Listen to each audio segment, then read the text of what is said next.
Hollywood Sunset Boulevard, famous boulevard, glorified in movie, song, and story. The glitter street of movie town that winds its way from Skid Row through Hollywood, past the luxury of Beverly Hills, and on to the sea.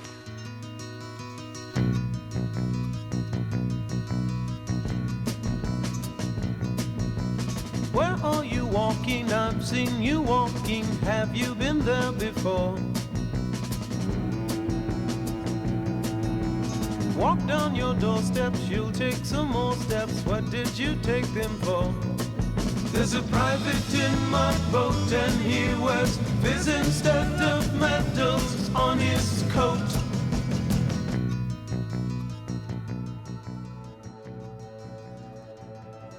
I'm gonna tell you a story of vice and of glory and how it was back in the day. The yellow brick road it ain't, it's a street of sinners, not of saints. It's LA's Chance de Sleaze. Now I'm gonna make it funky in the style of Super Junkie, a poet of the Angola school. And we'll ride east to west in a short that's the best. So lean back, dig the ride, and be cool. When the city was dry, the strip could supply the stuff of which dreams are made. The pimps and the pushers, the hustlers and hookers, all had it made in the shade. When the Garden of Allah had gone on to Valhalla and they opened Pandora's box, where the kids with long hair flipped the wigs of the squares till the party got squashed by the cops. Then the teens made the scene and Arthur Lee reigned supreme till the doors closed in on him. But his coat of many colors made way for lots of brothers, like that light-skinned Hendrix named Jim.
I decided to run away from home at some point when I was like 6.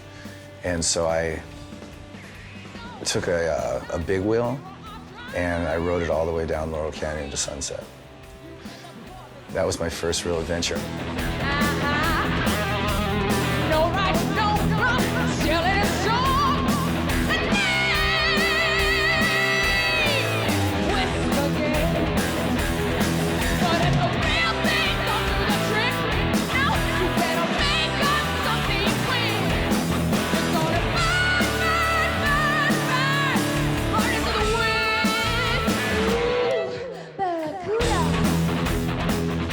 I believe in sacred places, and I believe that for a musician, there are very few sacred places in the Western world. This is, it's a sacred place. It's a place where you can stand and think, this is exactly where Jim Morrison stood and figured it all out. It's one thing to read some jerk-off's version of what the Whiskey A Go-Go was like in 1966. It's another thing to stand there and go, wow, that was probably really powerful. You can feel that resonant energy. It's right there. It's a living history. From Doheny to Crescent Heights, there's a lot of ghosts, you know, and a lot of history that I am familiar with. And even the ghosts from times past, I feel that haunting too. Talking about, you know, the smell of it and the sound and the, you know, it's a very, yeah, you can almost taste it. A lot of these places are still there, you know. The structures are still there. The history is still there. The feeling is still there. Hollywood itself is a magnet, and obviously it has great feminine appeal, sexual appeal, And the Strip is kind of the personification of that. Well, it certainly will, you know, draw you in and, you know, fuck you up, or, you know. It's the one street that you gravitate towards no matter where you are, because you hear about it, and your dreams can start out there, and your dream will end there, you know, if you don't watch your shit, right? Yeah. It'll end right there, because you will die that night, you know, and it will be because of whatever dream you're chasing.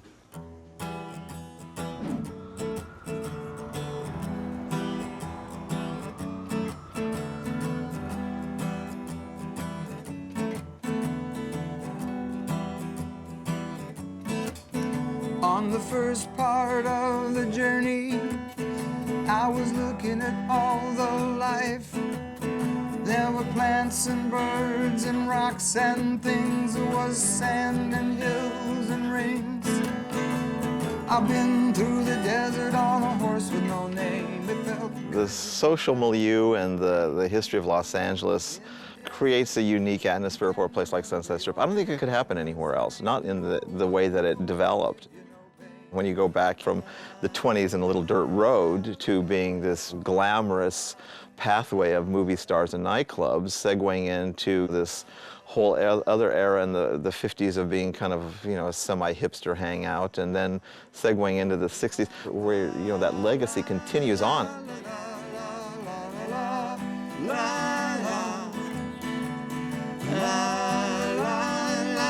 Sunset Strip is a civilization for the broken-hearted, the mistreated, the overlooked, the underloved, the underpaid, and the doomed. If you're gonna die, you might as well die here. Die in front of all of us. We'll write songs about it. It was a very rough strip at one time. It was the outlaw place. It's where some of the agencies set up shop because there's no taxation. It was kind of outside the police jurisdiction of Beverly Hills and the studios. So it was always this kind of no man's land. In 1892, a French immigrant comes in and buys 220 acres, a guy named Victor Poney. He then proceeds to turn this area around Sunset Strip in West Hollywood into poinsettia fields.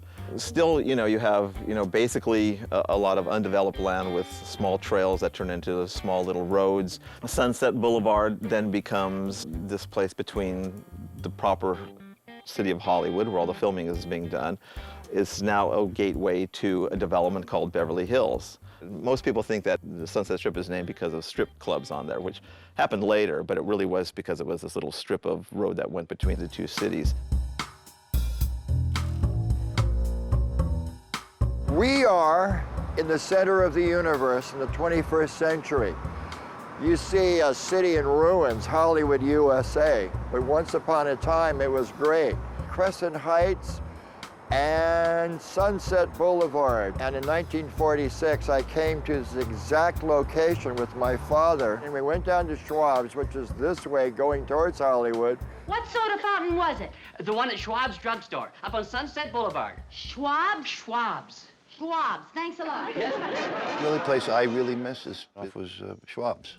Yeah. Because it had the soda fountains from the old days. I drove down to headquarters. That's the way a lot of us think about Schwab's drugstore. Kind of a combination office, coffee clutch, and waiting room. Waiting. Waiting for the gravy train. That had that magic. I miss that place. That vibe. You knew a lot of stuff was born there. Yeah, you knew that's where all the actors went who you looked up to, and that you would meet a million actors in there that would never make it. You know? Yeah. But the vibe was the vibe was, and, you know, their elbows were on this counter. You thought you'd go in there and have a fucking Coca-Cola and get discovered for sucking on a straw. Then we came here, wait for the light to change, and we went behind me to the fabulous Garden of Allah.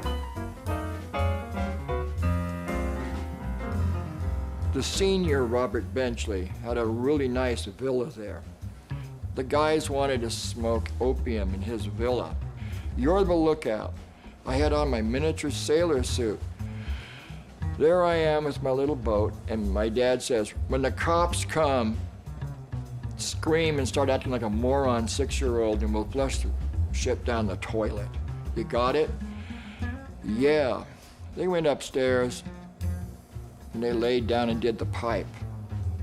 On my first visit out here, they threw a party for me at the Garden of Allah.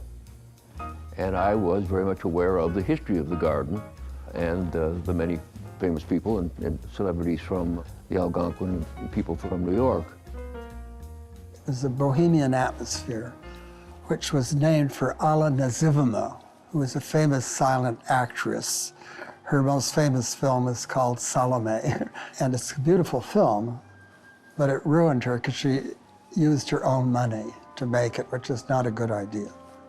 She owned the Garden of Allah, which was a series of Spanish-style bungalows built around a swimming pool that was shaped like the Black Sea or something that reminded her of her past. And she lived in the large house. And later she had to sell it. And that's when I visited the place. And she lived upstairs in a little apartment. She wore a famous wig in Salome that was little balls on wires that jiggled every time she moved. A fabulous thing. And that was in her apartment when I visited her. I was lucky enough to be here when I came out to go around the Garden of Allah, which is really the history of Hollywood. And that's where Robert Benchley used to stay, and Errol Flynn would have a bungalow there. And it was a great, charming place with huge banana trees, palm trees. You'd walk into it, and you would think you were in some kind of a paradise. My first few days in Hollywood and at the Garden were all that I had anticipated. It was party time the entire time. So when I came out the second visit in LA, I actually made a point of staying at the Garden. By then it was, it was downhill and a little on the seedy side, but for me it still had the mystique of its history. They tore it down in the late 50s and put up a parking lot and a bank. It's kind of a shame. It really is. When I first came out here in 1971, hearing from the locals, well, that was the Garden of Allah where, Bogey and Bacall stayed. The present and the past and the future, it all kind of rolls into one because there's a colliding, just collapsing kaleidoscope of images and impressions from past times. The feeling when you take that drive, riding a Harley down the Sunset Strip towards the ocean.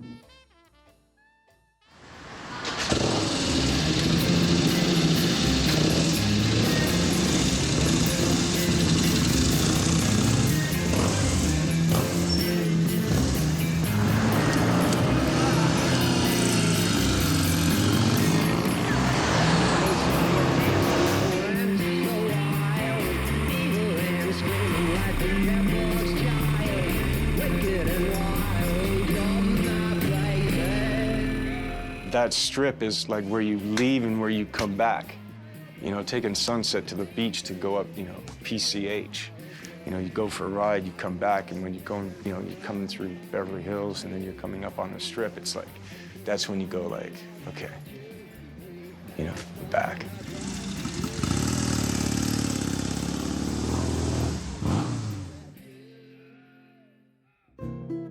Places have souls, and it was very clear that it had something. And it has so much history that it feels a little haunted. It had the lure, but in a strange way, a lot of places in LA, the Garden of Allah, which is across the street, had a lot of that history too. But it felt as though it had suddenly become abandoned. It was just sort of lost, but it had all this history, and people would say, oh, when I used to stay at the chateau, but no one was staying there any longer. Right. I remember coming there as a kid before you fixed it up, and it was pretty funky. The fact that I live so close to it is no accident. I mean, I truly, I feel like my early LA roots are in and around the Chateau Marmont. But back then, it was not hoity-toity, I mean, the chateau there were a couple of layers of grim all over it. It was a little run down. Like in room 21, there was AstroTurf. You know, you didn't really want to take your shoes off. But that was part of its charm. When the chateau started in 1929, it was just after the stock market crash, so they had intended it as an apartment house.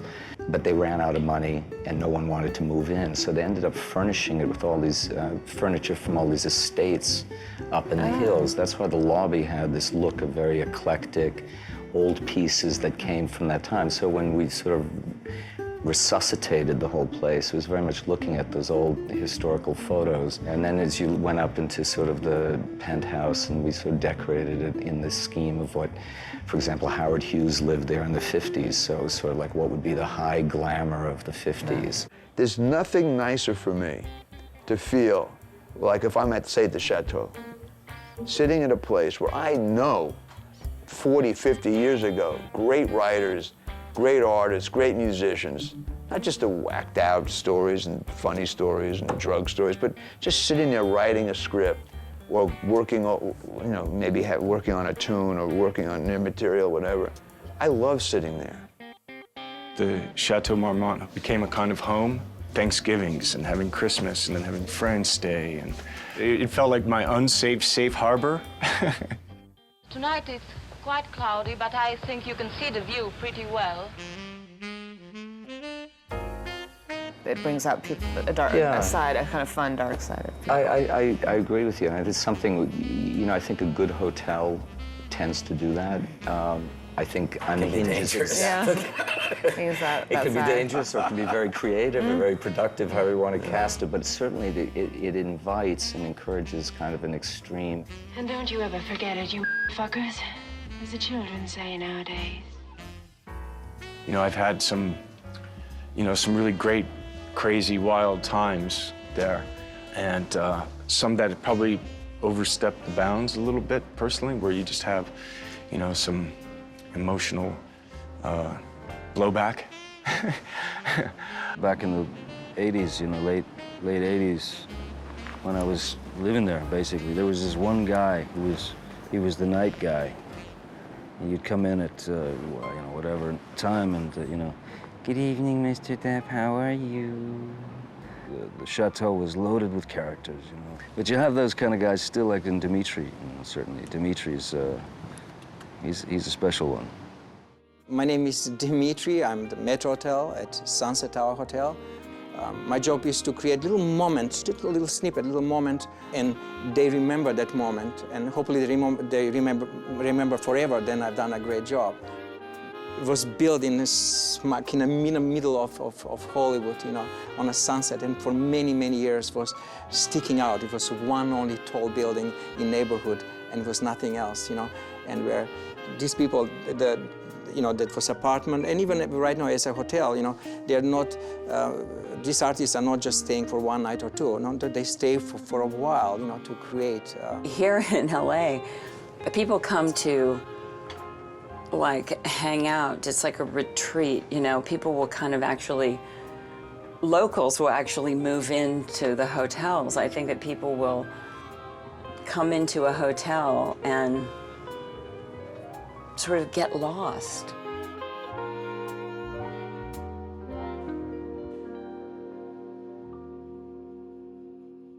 And I think you told me that it had been Bugsy Siegel's room at This was one Bugsy point, Siegel's right? apartment, yeah. Right. This whole floor was his apartment. John Wayne lived right below there, what is now the spa. Somebody, wasn't it John Wayne that had brought the cow out on his That's absolutely terrace? correct. Is that a true story? Yes.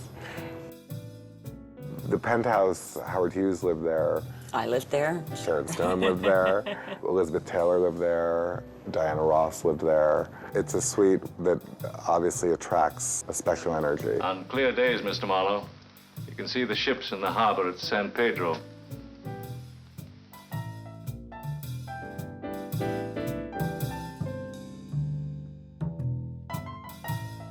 There are things that aren't talked about, like the House of Francis. That's really not talked about all that much. In fact, it's forgotten by most contemporary Hollywood. They wouldn't know what you're talking about. But it was a glamorous house of call girls. Lee Francis, really, she traveled the world to find out the sexual fantasies that were being fulfilled in India, in Paris, in London, in Rome. It's sort of like the delicacies of sex.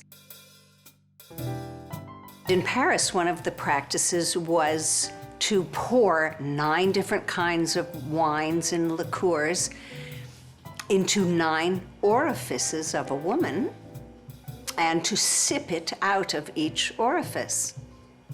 Okay, I know you're counting. And all of this she brought back in the very late 20s, early 30s. And she began operating out of a luxury suite in the Piazza del Sol. It was very elitist, but people that lived on the Strip knew about it, and they were very attractive young ladies. The House of Francis was much more than a brothel. It was like a private club. Writers from MGM would take over a room and spend the evening writing and being served food and cocktails by pretty women who were smart and educated, who they could run lines and scenes by, sharing ideas, having fun. It was a pretty exciting place to be.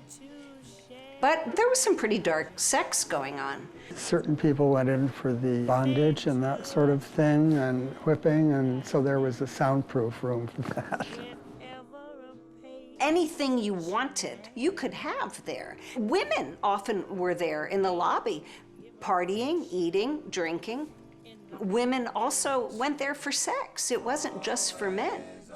Jean Harlow had a voracious appetite for both men and women. Sometimes Jean Harlow would come for a woman and end up going home with a customer. Lee Francis was the reigning madam of her day up until the 40s, and that's when she fell. Lee was busted at the Piazza del Sol in January of 1940. There wasn't a single soul that would help her out. All the fun, all the high living that people did with Lee, and she ended up without a dime and without a friend. And it is so often the story in this fickle town. Tell her that you need her. She'll be there to take care of you. She'll be there. If any of you people have never seen the Strip, I'd like to show you a bit of it right now. Oh, don't misunderstand me, please. I'm referring to that fabulous street in Hollywood called the Strip. It's only 1.5 miles long, but there's more glamour and drama packed into this boulevard of night spots and hot spots than almost any other street you could name. Well, I thought it was very glamorous. I mean, Yes, it was. I used to wear cocktail dresses from Jack's and get dressed up every You were night. born in a cocktail. I was. I'm overdressed when I'm naked. So it's perfect for me. That's right. But, you know, I remember when I was a kid growing up there, it was always so chic, and then Bobby Darin was the opening night, and Tony Bennett. I mean, there was a lot of glamour on Sunset Boulevard. Oh, yes. It presaged Las Vegas. There's a little speakeasy called the La Boheme Club. And then in 1934, Billy Wilkerson comes up, sees this place, decides that he's going to turn this La Boheme into a nightclub, the Trocadero. So it becomes the first nightclub on Sunset Boulevard. My father's Billy Wilkerson, William Richard Wilkerson II, but he was known as Billy. He got a tip from a government friend of his that Prohibition was going to be repealed. So he took a boat to France and bought like $60,000 or $70,000 worth of French wines and champagne. A lot of wine. It was, yeah. So that's when he decided to build a nightclub, and then from there, his next venture was Ciro's, where we are today. Macombo, Ciro's, Trocadero, which are the triumvirate of the nightclubs. And that becomes kind of key because all the other clubs that are coming along are all kind of supporting those. And it's rife. There may be 20 or 30 really nice clubs on Sunset Boulevard. So the reputation of Sunset Boulevard is pretty much locked by, from 1934 onward. It was such a fabulous time, and there were so many clubs. I loved working there. I worked the Crescendo and the other one. So the way it was set up, there was the Cloister, then there was the Crescendo, and then the Interlude. They were next to each other. I worked the Interlude. That's the other one. Yeah, the Interlude was great. Yes. These clubs were very exclusive. I Yeah. mean, they were small. Yeah. There were a lot of them. Elegant. Everyone Loved them. dressed up. You almost had to be invited.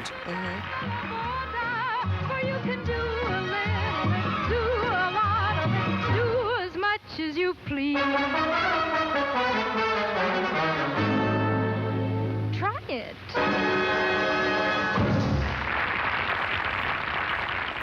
When my dad had the truck, he got people to come in and eat at his restaurant. He had his illegal card games in the back. If they didn't like that, they could go to, for roulette or whatever. And then there were the exclusive bordellos up here in the hills. It was completely service-oriented.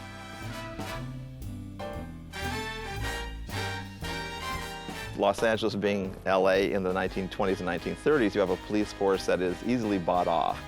And now you have anybody who's opening a nightclub clearly is going to be involved in some kind of crime syndicate.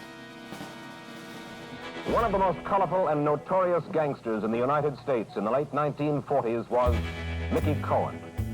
An ex-prize fighter, he reportedly controlled politicians, bribed policemen, and killed gangland rivals on the West Coast until 1951, when he was sent to jail for 4 years for income tax evasion.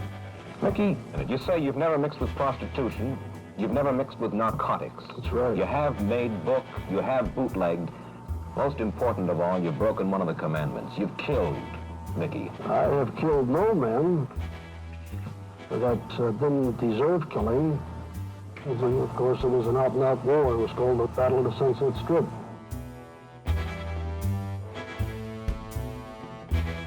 That's where Mickey got shot. Coming out from across the street. The guy was across the street. Yeah. And that's where they were waiting for him? They got Mickey in the shoulder. He's out going from one club to another in 1949, and it's 4 o'clock in the morning, and he's out with the writer from the LA Times, and she gets shot in the ass, and he gets shot. There's a rumor around town that somebody's posted a bounty on your head. Have you heard about this? No, I haven't. Are you much concerned with it? Not too much. Oh, he had a grip on it all? Yeah, because from what I'm hearing, it's pretty hard to get a grip out here, It always has been. Yeah, it always has been, yeah. There's the wild cowboy element. I took care of all the numbers on the books. I was a lieutenant. And whatever you want done got done, that's it. No questions with him, no questions. I learned that fast. There were 3 big bookmakers, him and Barney the Nose and Pete Rooney. Pete Rooney, remember Pete Rooney? He's still doing, he's going. He's still going?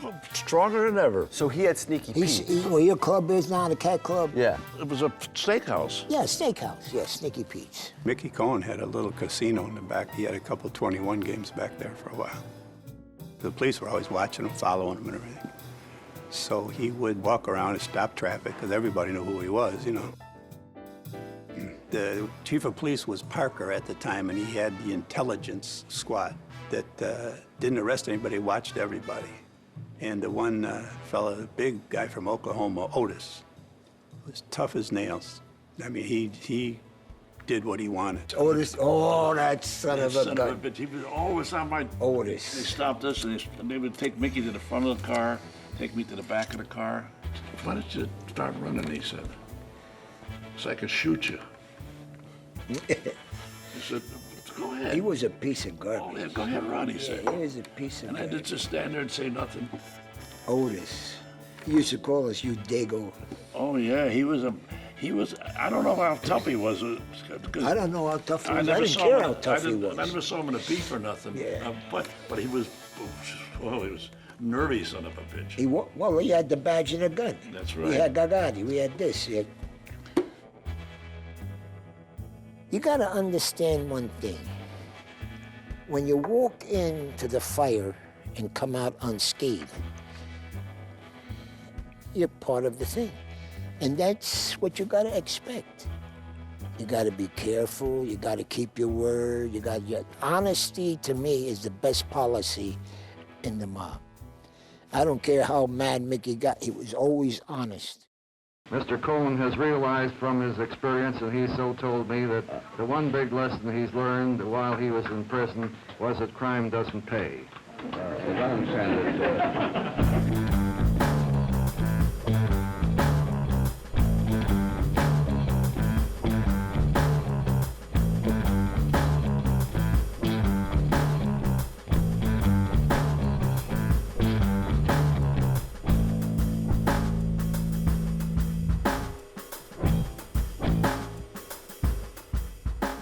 what is now the Roxy used to be the Largo, which is a very famous strip club.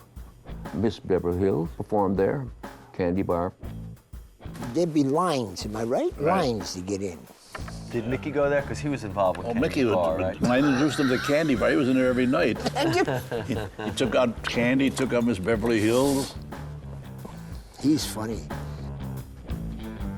One of the great things of 1930s and 40s era burlesque was that, you know, you had raids in the burlesque theaters and they would arrest certain performers for breaking the law, and it would be the classic, like, being taken away in a mink coat, still wearing the costume. Like, it was sort of a great way to get people to come see your show.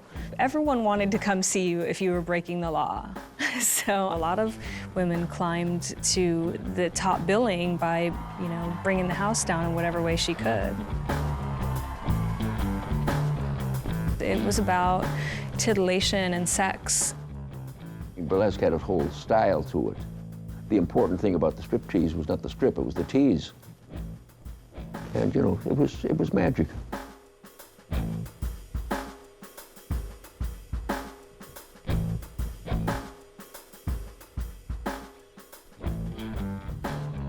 This was a nightclub per se, Ciro's. They had the best acts. Macombo had good acts, but this had the best. The night I opened at Ciro's. The excitement that happened could not have happened anyplace else. Sammy Davis opened up here. Right. When he lost his eye. And he came and he opened up here. We were sitting over there. And he put on a show you wouldn't believe.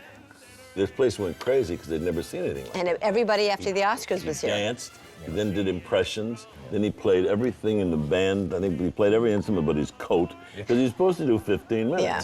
Somewhere around an hour and 10. Yeah, right. The Hollywood Reporter said, "A star is born." My home Bohemia is the place I want to be. Sammy Davis Jr. He was the king of the strip. People loved it when he came in, and that was the first black guy to really could you get in know, there. Yeah. And he'd be, you know, dancing with white girls and all that stuff. He did a lot of things for the first time. You know? He's so badass. I don't hear any sound. Well, cool it. You'll hear it in a minute. It's gonna come up. As soon as it warms up, it's gonna... There we go. Sounds like one of your arrangements, I think. Isn't it wonderful to have my arrangements on the playbook? The night is bitter. There still are a lot of ties between Sunset Boulevard and Las Vegas. And so pretty soon you start in the late 40s, early 50s, Vegas starts to suck all of the entertainment off of Sunset Boulevard. The strip had its own personality, and it's certainly dramatic from decade to decade. It evolved, but always reflected what was going on. I personally have a prejudice related to the fact that I grew up during a much more romantic time and a much more glamorous time, and without question I miss it. I think that with the social sexual changes that I very much played a part in and embraced, you also paid a price, and I think we did lose some of the sophistication and romance.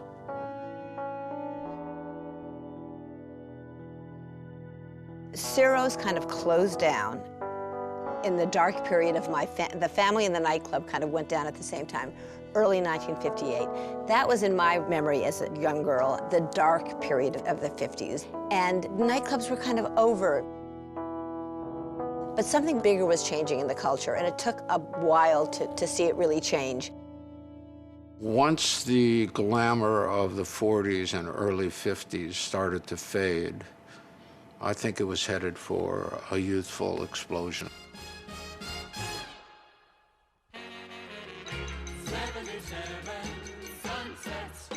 I was the first television teen idol.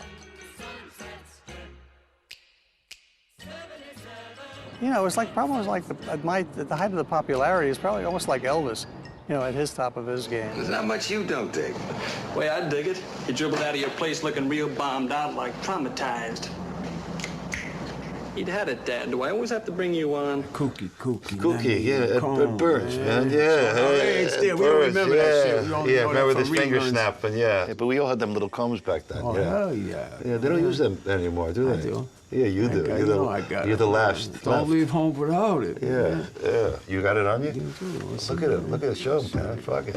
Oh, that's old school. No, you don't get those. Give us a handkerchief. Show them how to fucking do that. Yeah. The whole thing might shift, man. September 30th, 1955. Drove out here with a friend of mine from New York to become a movie star. Not an actor, a movie star. And I arrived up here on the Sunset Strip, actually. Oh, this is the Edward Burns co-star of Warner Brothers TV production, 77 Sunset Strip, a cookie comb, and you get a free wallet photo. That was it. I mean, I would get that view of the Sunset Strip as a kid from that TV show. And whenever the show started off, you'd see this T-bird pulling out. This is the parking lot of 77 Sunset Strip. The view hasn't changed at all. It's the same view that we had. Da-da-da-da-da, Sunset Strip. 77 Sunset Strip. 77 Sunset Strip. Everybody thought of the Sunset Strip as being the hip place in the world. That was, for some reason, the golden highway. When we first got, we went, I remember us, we all going, let's find number 77, because we thought it was a real place, you know. I don't know, where is it? Is there a 77 Sunset Strip? So people would just come from everywhere because it had that magical name. For some reason, 77 Sunset Strip, it just clicked. I do 77 Sunset Strip, you know. That address does not exist. There is no 77 Sunset Boulevard.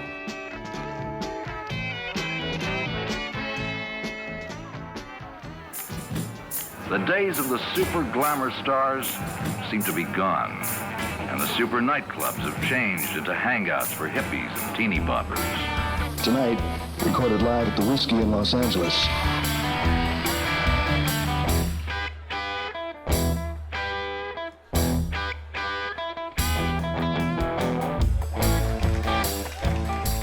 Johnny Rivers and the Whiskey A Go-Go. That's February, early '64.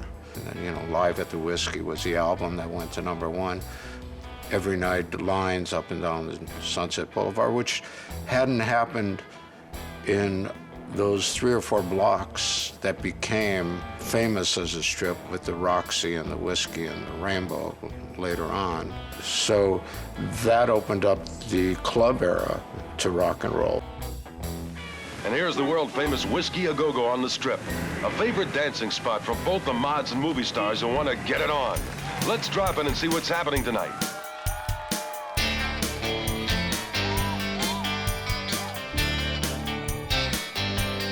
Elmer, my godfather, my dad told me this story. He went to Paris and he saw that they were doing it for the first time with just a DJ and people dancing. And he brought that back and sort of created the nightclub in Los Angeles. Because before that, it was you go out and you see a band. But he was like, no, they're gonna come just to hear music and have a good time. And that was sort of the birth of this crazy scene. For 15 years, I was a detective in Chicago. And I'd always liked nightclubs, been in them, been a customer, worked in them, even when I was a policeman. So I decided to move to Los Angeles. Elmer was a crooked cop in Chicago during like that whole gangster era. Mario was a crooked bailiff. I don't know if I should be saying all this, but this is my family history. Mario was a crooked bailiff, and my dad was born in Chicago, so I think they had some Chicago connections when they met. You know, I think they were the thugs running the night, and I think he brought the music, and together they would make this whole I thing. think they made their money in Chicago and then came here, and then with their capital were able to, you know, Lou was able to bring the art into that. On such a winter's day, I stopped into a church. People started coming in to LA, seduced by not just like the Beach Boys and Good Vibrations, but like California Dreamin' by the Mamas and the Papas was like a siren call, I think, for so many people. The neon neverland that the mod set calls home. Hundreds upon hundreds of cars inch their way up this fantastic boulevard every Friday and Saturday night, fighting their way through teeming throngs of people that are drawn here every weekend like moths to a flame. It can mean only one thing, that this is the place. This is where it's at. This is where it all happens. The new sound, the excitement, the pulsating fever that blocks out the humdrum existence. Honestly, I mean, it was so packed with kids, you couldn't walk down Sunset Strip. You had to actually walk out in the street on a Friday and Saturday night. It was so alive. Suddenly, all these hip teenagers kind of invade the place and start to sort of take over. Mountains of people walking back and forth, and people standing around at certain restaurants and parking lots, and even in gas stations, people would be standing around, meeting each other, chatting up, and just a really cool scene. It was nothing like it anywhere. It became a real magnet for kids, not simply inside the clubs, but on the street. And that became, I think, a major problem for the city, and they, in effect, chased the kids off the street. The curfew rule is now in effect. Anyone under the age of 18 years old remaining in the area will be arrested.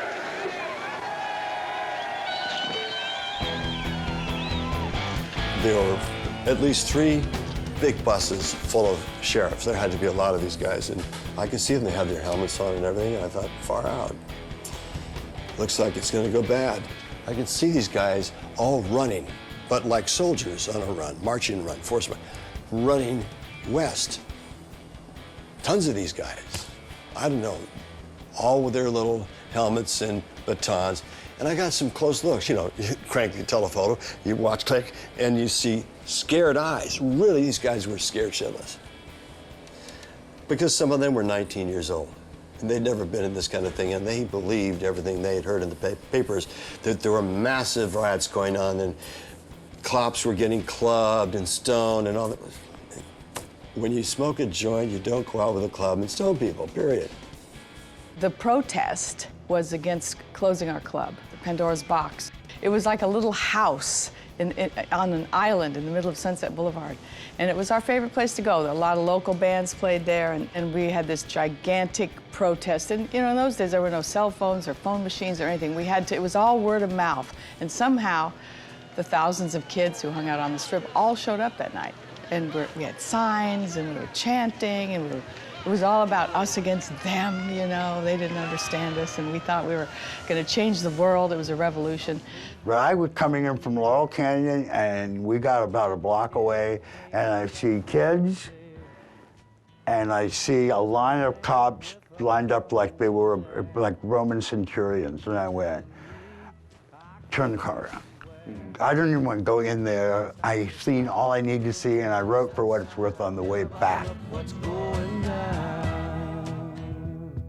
People were really running by me. I hid behind one of those cement stanchions for a light post so people wouldn't hit me as I was photographing what was going on so that I was ripped away from the lamppost, and this young cop with his baton whack, he tried to hit my cameras, and handcuffed and pulled off to one of the buses, photographed with a Polaroid, 1A. As I looked at it, I thought, did they reserve this for me? Is this the position they're giving me? Far fucking out. All right, I don't like this, but here I am on the bus. How do I get out? So shackled I am in the bus, or handcuffed. And I looked out the window and I saw Bob Denver and his wife Maggie. So I thought, screw it. I took my handcuffs and I banged them against the chain that was up against the window, enough until he looked up and yelling, get help, call somebody.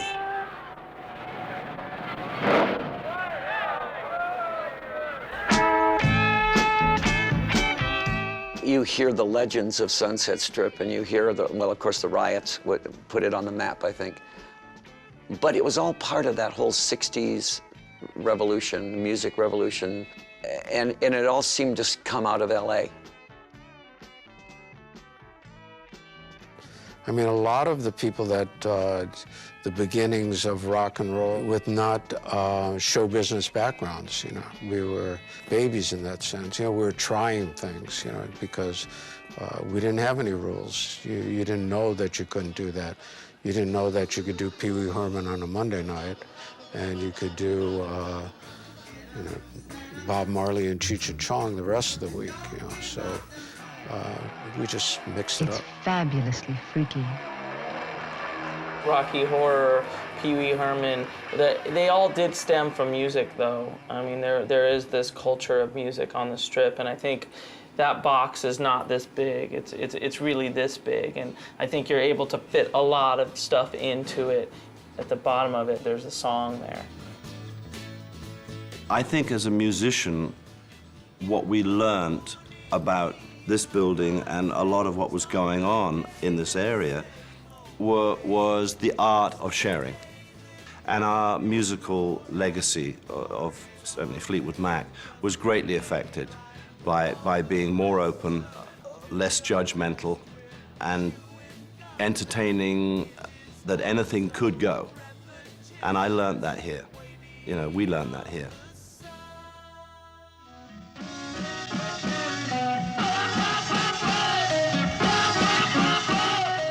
That's how it was in those days. You could actually sort of make a living at these places, playing every night, and you really got to hone your songs in front of people, which was great because you can see which one works and which part of one doesn't work, and that's why our first couple albums were so good, because we really had them down to a T before we went in to record, you know, over the period of a year or so, playing the songs every night. When your house band is Jim Morrison and the Doors, or Love, or the Buffalo Springfield, or Iron Butterfly. I mean, that was pretty amazing. You know, rock gods were walking the earth here. Rock gods filled this room, and that will never happen again.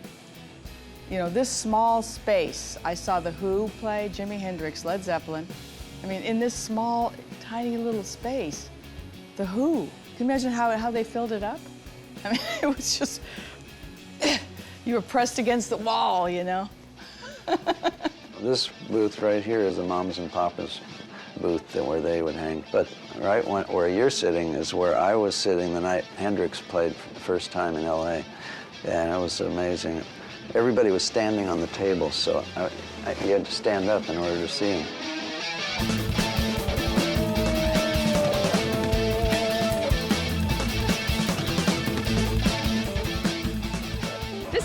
Pamela, direct from the heart of Hollywood, the heart, and I really mean that today because look where I'm standing, in front of the Whiskey A Go-Go, Hollywood's rock and roll landmark. Every 24 hours was like a month because so much was crammed into it. Every minute, honestly, I'd get up that day and I had no idea what was going to happen. And it was always anything can happen day. I think we should take a little walk over here to the Rainbow Bar and Grill.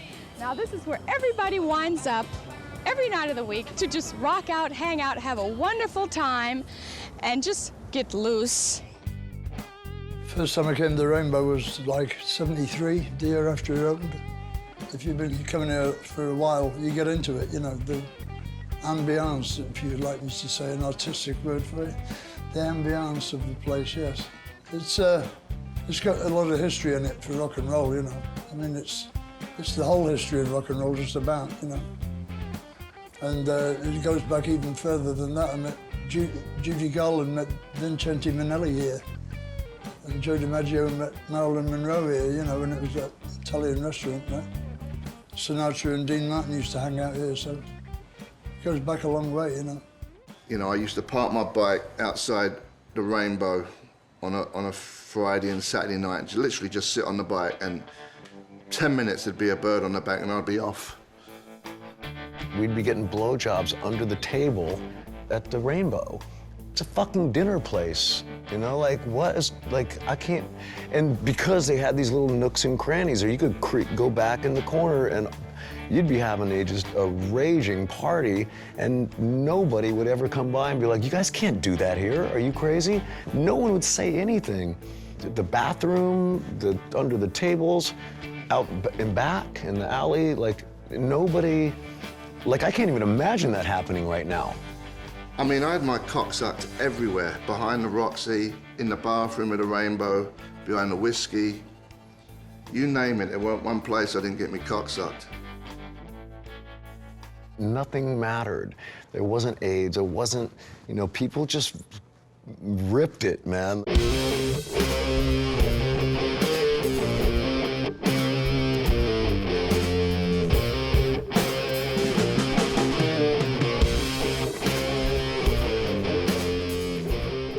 The Hyatt House was the party place. I don't know if anybody actually, I think they got rooms just to go from party to party to party to party to party. And it was like the Old West. There was no law at the Hyatt House. You'd go to any floor, get off the elevator, and there was some kind of party going on.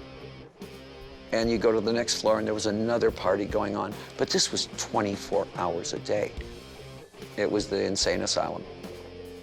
I am under the influence of a dangerous drug, and I'm liable to flip out at any moment and kill you or myself. LSD does funny things. And they were looking and laughing, and I went like this, and I said, shut up. I squirt every one of you with tear gas. We gotta do something to him. 2 flipped out groupies kill pop star. Wouldn't that be something? It was called the Riot House, you know. I mean, with the crazy stuff that went down there, it was like. When in England, when a guy meets a girl, asks her out and goes to the movies, well, eventually things happen, you know. No, you know, he's just straight in the sack, you know. You know, he's just like, wow, what disease have I got now? I stayed with Led Zeppelin there a lot, and they had the entire 6th floor. They always rented out the entire 6th floor, and, you know, took over. Everyone knew in Hollywood that Zeppelin were in town, and those guys were so fucking wild. They'd abuse the chicks. They'd like to push it to see how far they can go, burning them, cutting their hair off, handcuffing them. I mean, you know, leaving them handcuffed for a couple of days in the room. And they'd be riding motorcycles up and down the hallway at the Continental Hyatt House and to these wild, wild parties. Up all night and throwing TVs out the window. All that stuff was true. Like Led Zeppelin didn't like us at all. Richard Cole, he took this leather strap and he started beating me, and I didn't even know him. They threw Cynthia in the swimming pool and ruined all her velvet clothes. They were really weird. Hostile. They were probably the worst, but there were many that abused loads of people on the Strip. But that would never, ever, ever have been tolerated anywhere else but America. And America, they were like, oh, do you want to hit me some more? Do you want to burn me? Do you want to fuck me with a fucking, you know, rod of iron? We'll do it. And that's how it was.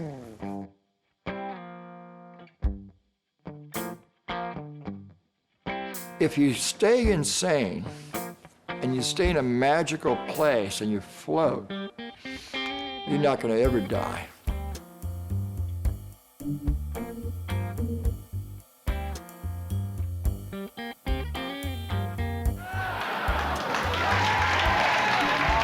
Don't be afraid. Come on in. I needed bars, I needed clubs, I needed places like this to feel like there was a purpose to what I was doing. I mean, it's hard enough to think that there's a purpose for anything when we're spinning around in infinity, so forgetting about that shit, I got a little scared for a second, didn't you? I know you did. This is a frightening profession. I was a schmuck. I could have been a caterer. I realize now. No, I don't want to be negative. It's too hot. It's too nice up here. Look, I gotta tell you something. My mother lives in Jersey. How did she get the Roxy backstage number? It's really unbelievable. I just thought.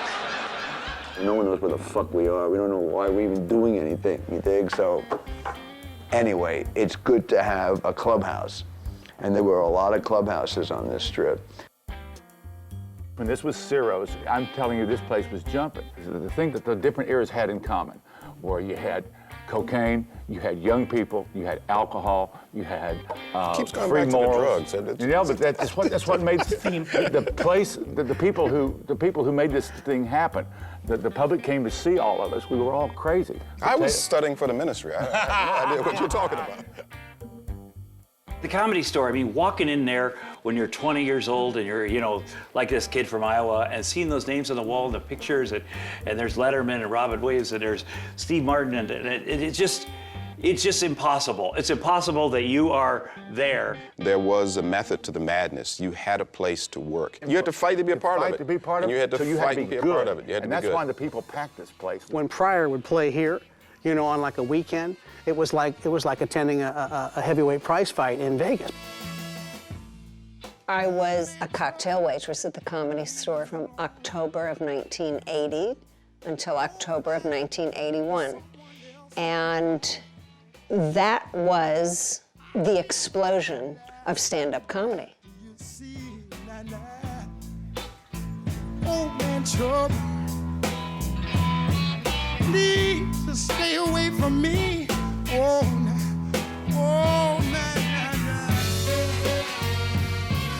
This man's a genius. Now, who else can take all the forms of comedy, slapstick, satire, mime, and stand-up, and turn it into something that'll offend everyone? Richard Pryor was at the Comedy Store every single night back then, preparing for his film Live on the Sunset Strip. He was the god that we must all obey. Whatever he said went.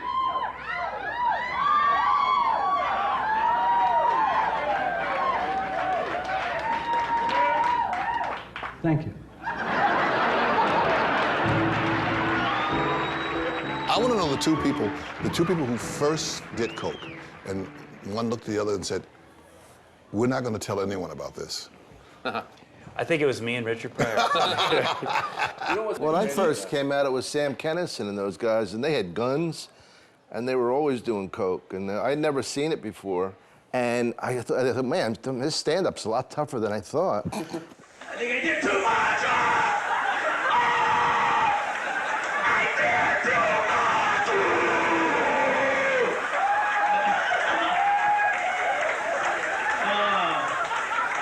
No, I don't do drugs. Was it Kinison or Dice? Somebody shot a car. Like, Dice didn't do it. It was Kinison. Kinison. And people, you hear these stories of bowls of cocaine and stuff, and you say, that's bullshit, you know, that's bullshit, that's whatever. But no, they actually, that happened. Yeah. And then people started getting greedy. Listen, you think that they're ballers now. These kids now don't know what balling is. They don't know. That stuff was pure, and they had it. These kids today, they don't know drugs. No, they don't know. Look, they would, and I would be in limos and with Richard and with the gang, and they would have $1,000 bills. They would put the cocaine and snort it and pass it around. When it got to me, I'd wipe it off and put the money in my pocket. I was so rich during that whole area. I loved it. It was the best. I believe him. Yo, free cocaine, come on in. You know, I used the strip for many other things that had nothing to do with my craft. The strip, you know, for me, was a source of, it's hard to delineate what was just fun and recreation and what was like, I should die tonight, but I made it through, you know. John Belushi careened at a breakneck pace between the irreverent and the outrageous. It was not only his comedy that was unpredictable, there was always a strong sense that the act was a reflection of the man, and the man a bizarre reflection of a generation. Now John Belushi is dead. The Chateau Marmont sits just above Sunset Boulevard in the Hollywood Hills. It is a landmark in this town, a hotel where many actors stay while in Los Angeles, and where some live. John Belushi was among the hotel's frequent visitors. He had checked into Bungalow 3 last Sunday, and it was in the bungalow's master bedroom where Belushi was found dead just after noon today. We were kind of excited that Belushi was popping in, and then he did come in, and he just looked like shit.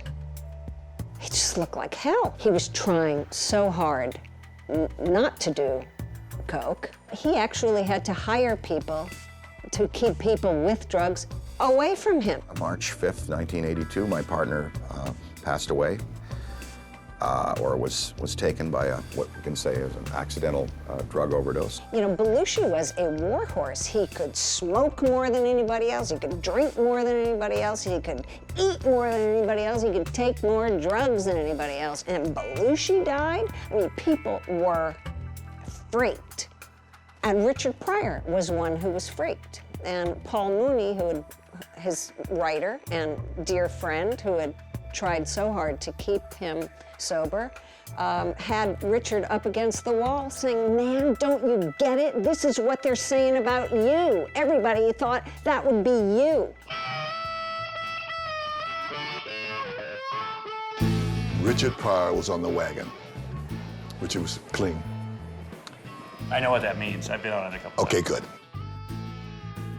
Belushi came in, loaded out of his mind, came up to me and said, "Is Paul Pryor coming tonight?" I said, "Yeah." He said, "Well, I'm at the Chateau Marmont. Tell him to come into the house," and blah, blah, blah, blah, blah, blah.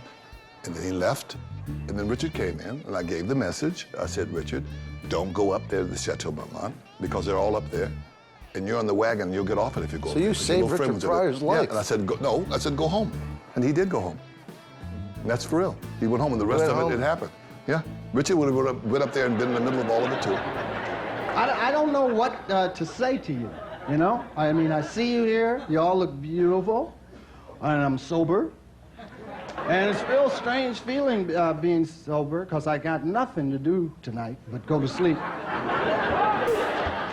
Well, there's two instincts we have, the instinct to live and the instinct to kill ourselves. You do know that. That's for everybody.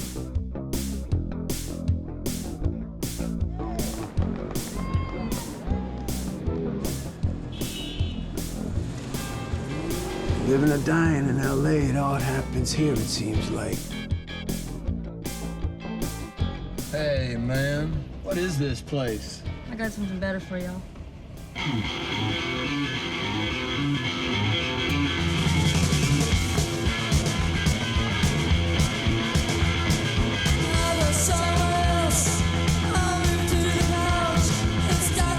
You feel as though Jack Kerouac was down in Venice Beach, you know, or Jim Morrison was over here and Otis Redding was over there, and you feel like, yeah, I'm part of that, and it's sort of true, and you're sort of blowing smoke up your own ass, so.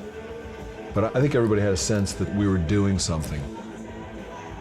Punk rock bands, between 77 and 80, you were making a flyer, or you made a fanzine, or you were writing for Slash magazine. So in that way, it was very bohemian, because people had jobs, but that was secondary.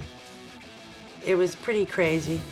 It was pretty scruffy, you know, it was a lot of runaways. We were totally outside of society, and all the bands were and the fans were, and we didn't fit in anywhere. It was cliquish, but it was still us against them, so the cliques would unite against people from the outside, and I think it was more supportive. If one band succeeded a little bit, that was good for all of us, you know. We'd be at a show and we'd say, "What's happening tomorrow night?" And everyone would congregate at that club the next night. They'd have acts, you know, the Bags and the Weirdos and the Germs and stage diving. It was packed, a lot of noise, loud. Angry, violent. Germs. X were good, though. But it was an angry, violent scene. In the punk rock days, hanging around, the police would come and clear everybody away. You know, they seemed to like the hair bands because I don't know, girls wore skimpy clothes and the guys were loaded. I don't know what.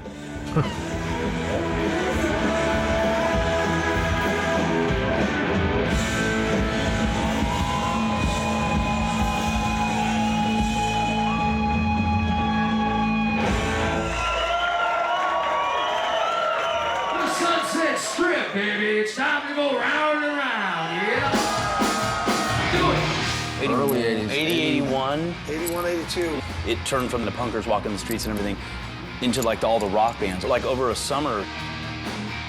I mean, those were the good days because it was all new, you know? We were just, there's Sunset Boulevard.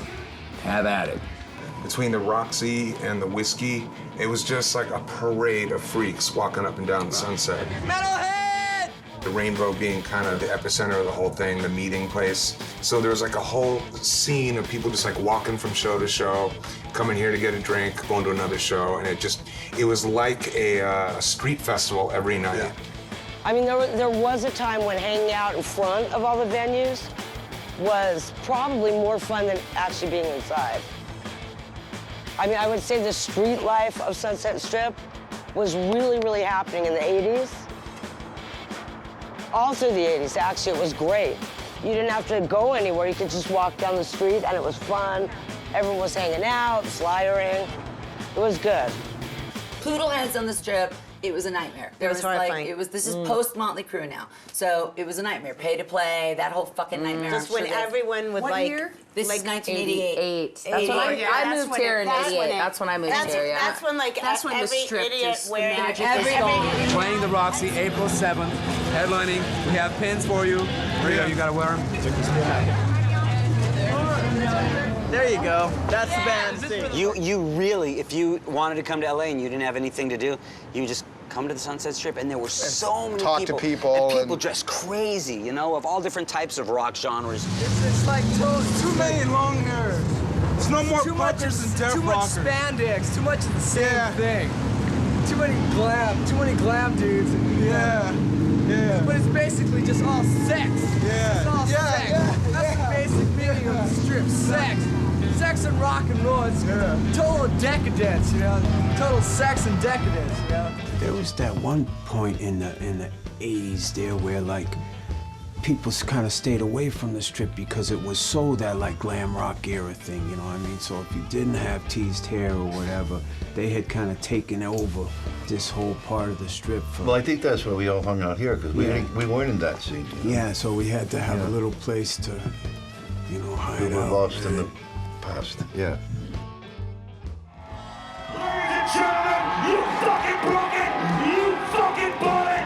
Give it up for Steel Panther!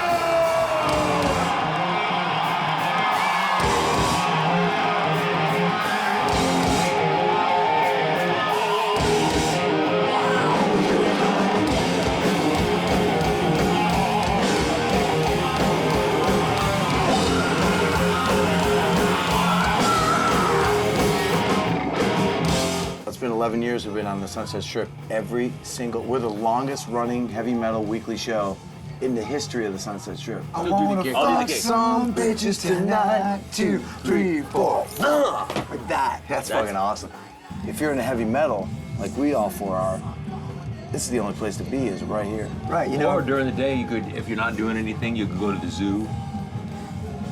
It's just a place where you can come and fucking, you know, Be free. Be whoever you want to be. You can wear like lip gloss if you want. Yep. I wear sparkly kind of lip gloss because sometimes the lights glisten off it. Plus, the glistening actually comes off on some of the cocks that you saw. You're an asshole. Glistening kind of cock. Glistening in jail. That's his other band. He's in a solo band called Glistening Balls. Not even awesome.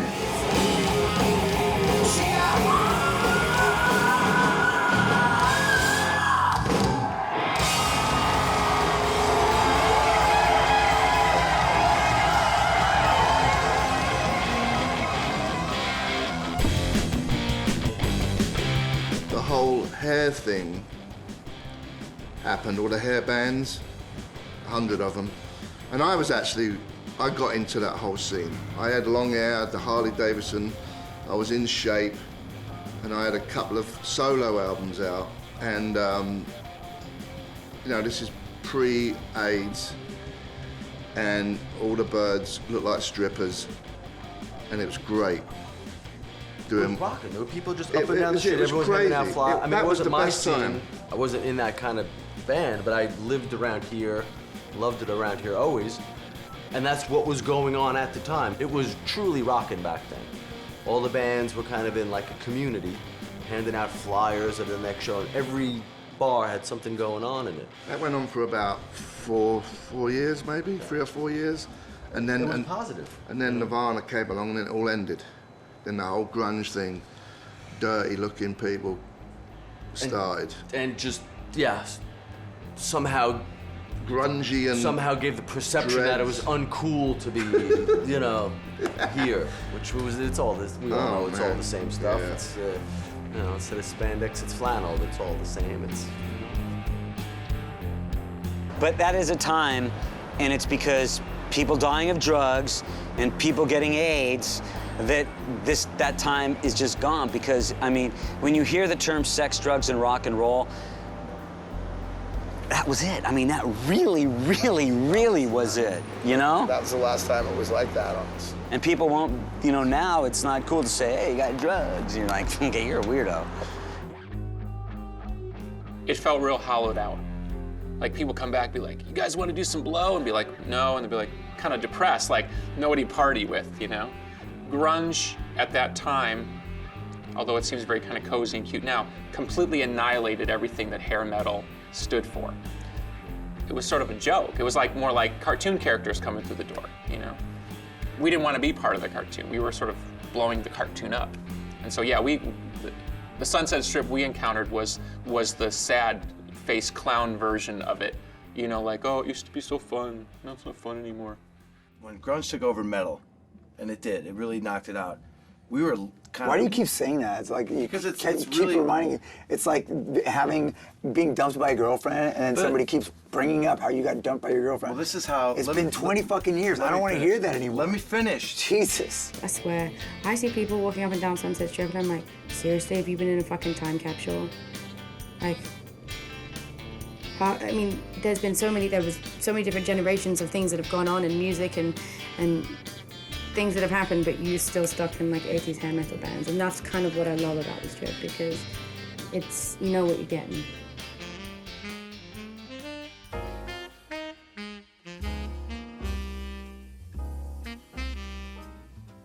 What I wanted out of the Viper Room, I mean, first and foremost, wouldn't it be great to have a place that you could go to where you weren't necessarily on display all the time, or you didn't feel like a novelty, you know? You didn't have to sneak in and sneak out and, you know, hide and all that, and you could listen to the music, you know, that you and your friends like. And we wanted to hear Louis Jordan, and we wanted to hear Cab Calloway, and we wanted to hear old blues, Robert Johnson and Howlin' Wolf. So that was the initial thing, you know. Let's make this place feel like it should have been, or like maybe it was back then, you know, in the 30s. A speakeasy. It was called the Melody Room then, which is like at that time, I mean, the people that I heard that had played there were like, you know, Charlie Parker, Coltrane, you know, all these amazing players from back in the day, you know.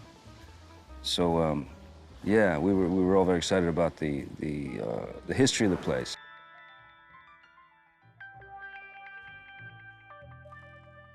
It was a really cool time. It was definitely something that was so different.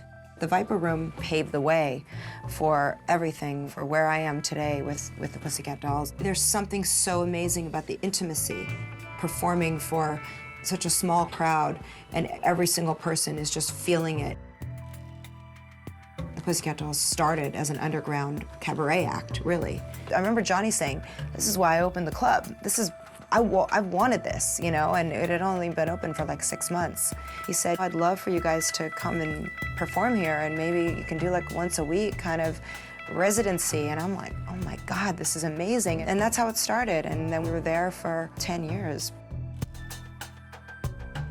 Johnny helped me live out my dream. And it might sound cliche, but it's real. That is real.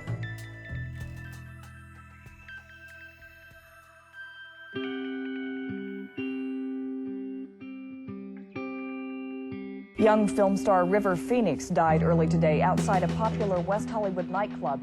Among the film's 23-year-old actor starred. He came with his girlfriend and his guitar. He wanted to play music.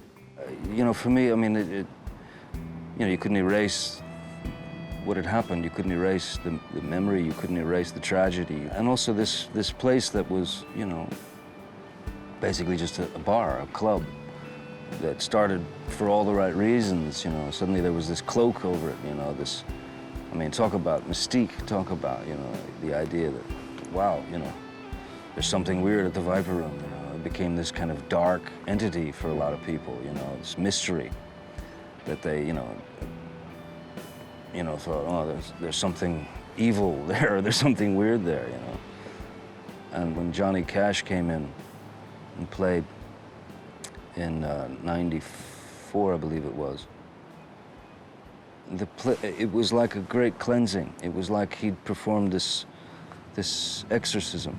I got a friend named Whiskey Sam. He was my boonie rat buddy for a year and damn. He said, I think my country got a little off track. Took him 25 years to welcome me back. But it's better than not coming back at all. Many a good man I saw fall. And even now, every time I dream, I hear the men and the monkeys in the jungle scream. Drive on. It don't mean nothing, it don't mean nothing. Drive on.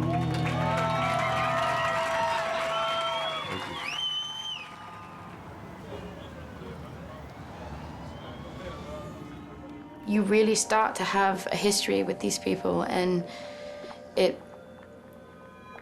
you see people come, you see people go, you see people sadly die, you see people succeed, and it's all happening in one place.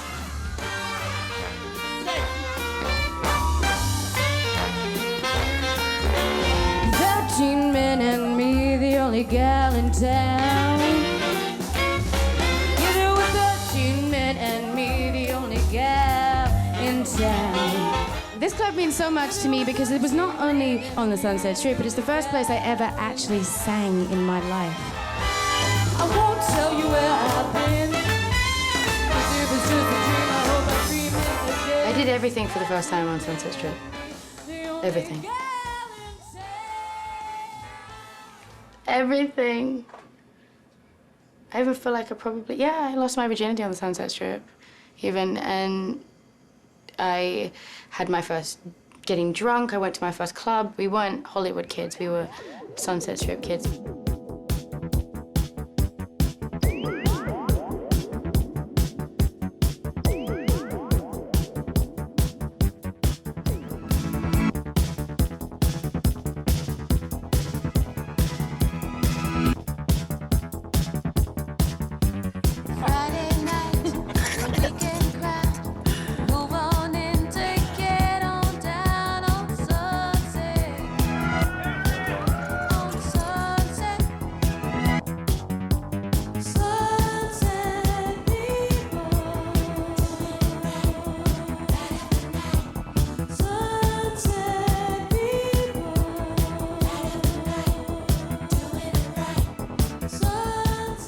So much fun.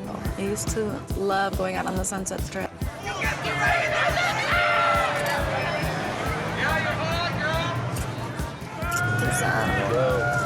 It's all paparazzi down here. We all used to be able to roll around, and the guys that moved up here and got their houses here, you weren't worried about being followed home. You didn't worry about where you lived. You had people over. It's just, it was still pretty provincial. And I've seen plenty of people become prisoners of their own whatever, but I also do think there is a debasing of it on the Strip. The paparazzi culture and the tabloid culture has changed everything. You leave your house now, you go to get a hot dog, it's a press junket. So a lot of folks don't want to go anywhere.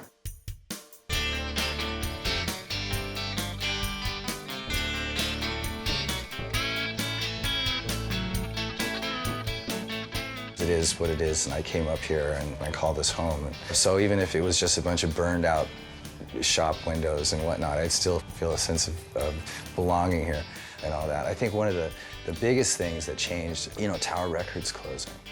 That was a major, that was when you really had to accept that things had changed massively in this town. That was, the Tower Records, even from when I was a little kid, was, like almost a home away from home. And a lot of people, tons of people sort of identified with Tower Records as being, the music store that we all used to hang out at. There was conversation, community.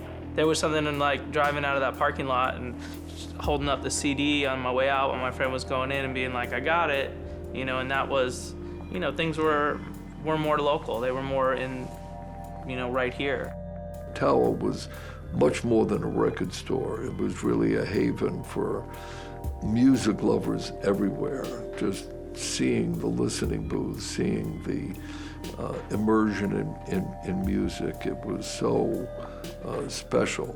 so that the original Spago right across the street, I would go there with my family or colleagues and immediately go into that parking lot and spend an hour or 2 hours there. When you're used to seeing a certain building with a certain color on it, and it's there, it's embodied in your psyche, and you go there and it's just gone. It's like, what happened? You know, it's like somebody blew it up or something. You know, it was sad, very, very sad. When Tower Record closed, I think that was definitive proof that Sunset Strip changed forever. The places do go every 20, 25 years. The same places ain't gonna be there, but the street's gonna, you know, always connect to, I don't know how, where you're gonna go. I could have ended up living in Ohio, and my dad owned the hardware store on the corner, and he said, son, get down here, you're on the register today. And it just happened to be on Sunset Strip, and Guns N' Roses was playing. The artist, the manager, all those people should be treated better.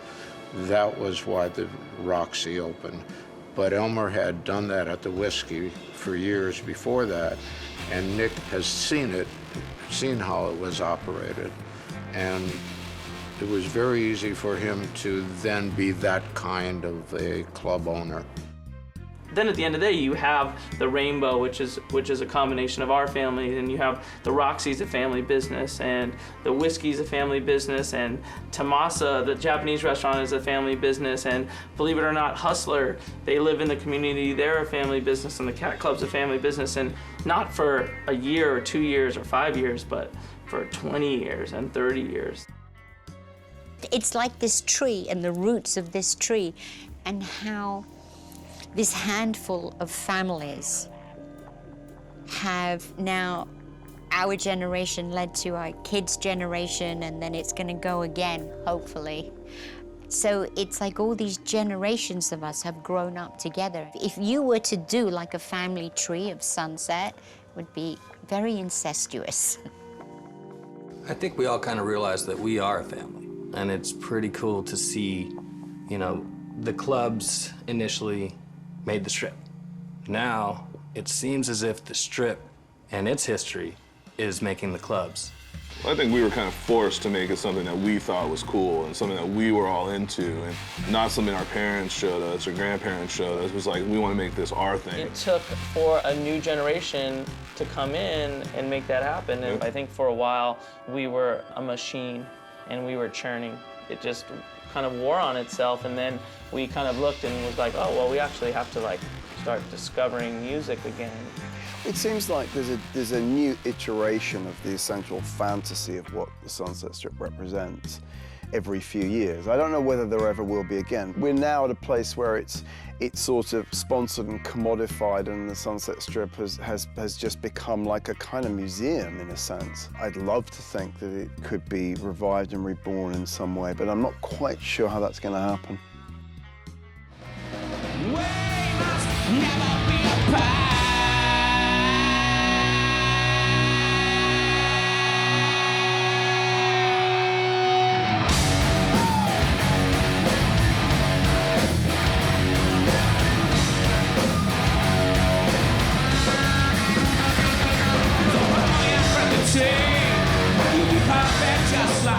I've been playing on this street now almost 20 years. It's not the same as just playing another show in a city. It's a place where you can measure things against other things.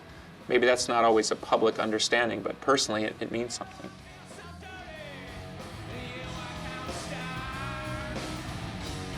She's probably like some rumbling going on under there, and it's gonna burst out again anytime. It has to, because of the incredible history and energy that's boiling up underneath here and always be here. It was creepy and exciting, really dangerous, you know? Like, tonight we're gonna bring a little bit of that back, man. We're gonna suspend some women from the ceiling by their flesh. With the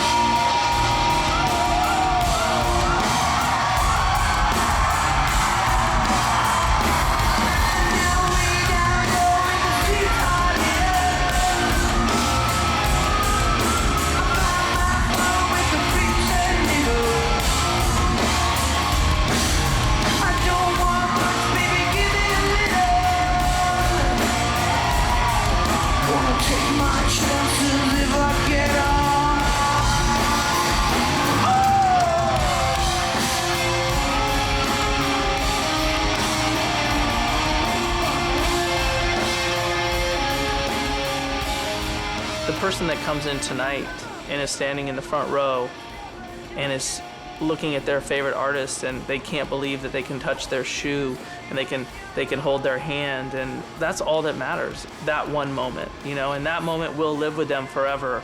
And, you know, they'll look back and say it's never gonna be like that, you know, it'll never be that great. But in that same moment, someone's reliving that experience. There's another 23-year-old kid that's standing in the front row and having the greatest music moment of their life.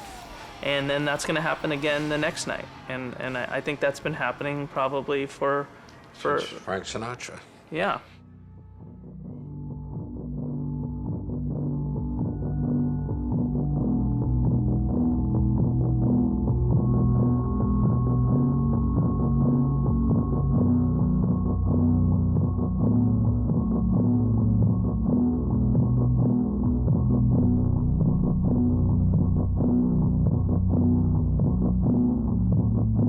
God has provided a place where you could make mistakes, be hated, be loved, be ignored, then come back just because it's within your right as a magical human being to do so.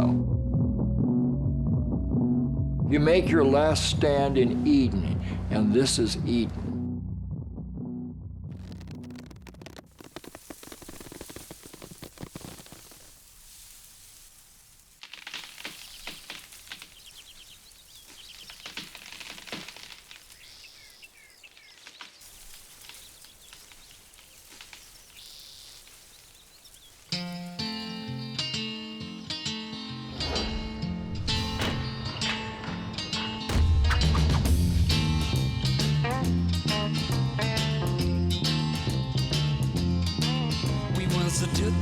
Driving to downtown LA about midnight hour, and it almost blew my mind. I got caught in a colored shower. Those lights were twinkling on sunset. I saw a sign in the sky. I said to trip, I trip. I couldn't keep up if I tried. We stopped at a reality company to get some instant sleep, and the driver turned to said, "Welcome back." Smiled and he said, "Beep beep." What goes on, cheek to cheek? What goes on? I really wanna know what goes on all around me. What goes on? I really wanna know. I went in to come on my dreamer woman. She got a sequence in her hair, like she stepped out of a Buffalina bell. She sat down a white straw chair. I but I thought I'd take a second look, just to see what I could see. Now my scene had popped out like a bubble does. There wasn't nobody there but me. I said, "The girl, you drank a lot of drink me, but you ain't in a wonderland. You know I might have been there to greet you, child, when your trip and shiver touches sand. What goes on, cheek to cheek? What goes on? I really wanna know. What goes on, cheek to cheek? What goes on? I really wanna know. Of a wine is a too bad I held in a beach-wood glove. Other nights they toast.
of days gone by.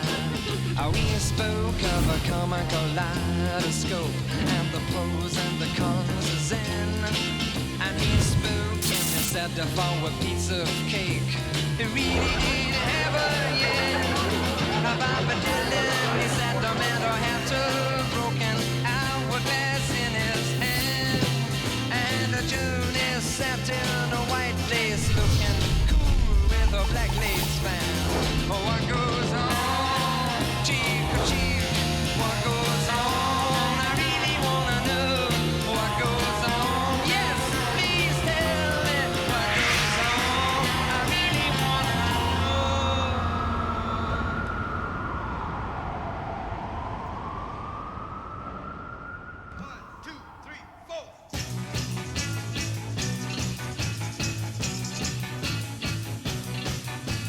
Pushing too hard, pushing on me.